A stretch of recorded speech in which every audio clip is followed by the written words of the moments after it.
We have all experienced fleeting pleasure and indulging in something pleasurable that quickly becomes unpleasant.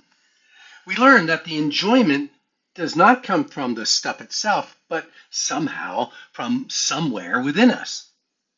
And we have all read books or watched movies describing the unfortunate results when relationships rely solely on external measures of love.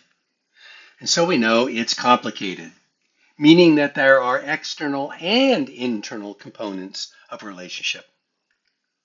And we know how negative childhood experiences can skew our appreciation of and reactivity to stuff and circumstances.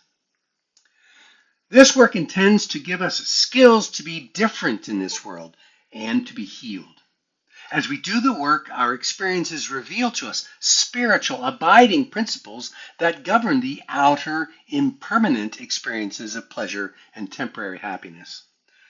Our discovery is that the experience of joy is a gift sourced within us, but not originating from us. Ancient wisdom and modern science affirm this truth. But we accept none of this wisdom unless our minds and hearts are turned and tuned to receive it. The earliest biblical descriptions of joy all acknowledge God as the source of this blessing. From Deuteronomy, "This festival will be a happy time of celebrating.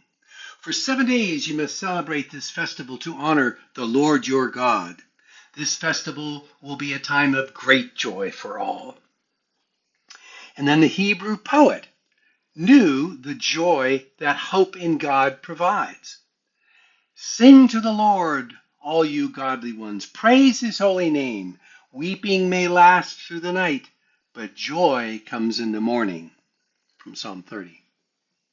And Jesus explicitly references God as the source of the joy he experienced and we can experience when living in the stream of his providence.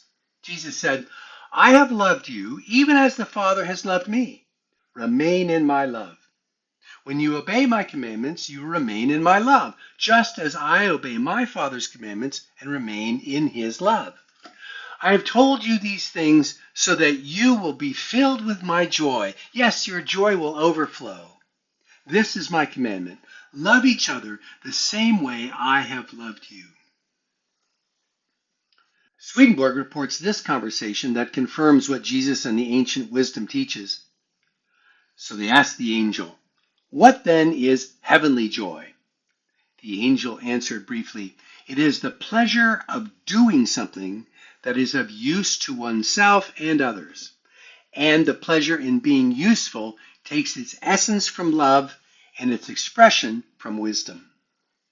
The pleasure in being useful, springing from love through wisdom, is the life and soul of all heavenly joys." And Maurice Nicole learned from Gurdjieff this, and it informed his understanding of Jesus.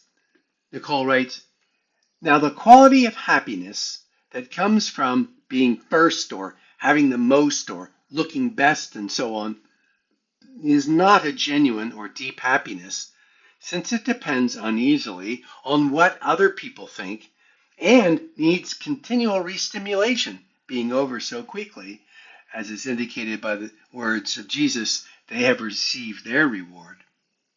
So you see, they want it again and again, and that makes them restless. But there is another quality of happiness which is independent of external things. It belongs to one's inner being. For that reason, false personality, which belongs to one's outer being, cannot know this happiness. One of the definite effects of this happiness is to replace restlessness and its kindred anxiety and fear with peace. This peace cannot be shaken by external events if you keep awake. But it cannot be reached as long as consciousness is centered in false personality, and that latter is the active ruler within. For false personality is a psychological prison. The wise teacher Thich Nhat Hanh said, "Mindfulness is the energy that helps us recognize the conditions of happiness that are already present in our lives." And the Buddha said, when a person gives with a heart full of joy, they receive joy in return. So this task encourages us to be joy in all our interactions. The suggestions that are included in the task are not a complete list of the exercises you could do. Observe your reactivity to the circumstances and discern how being joy will bring you out of the basement of your mind. Then from a higher level, you will discover something about yourself and how to let joy flow in and then through you.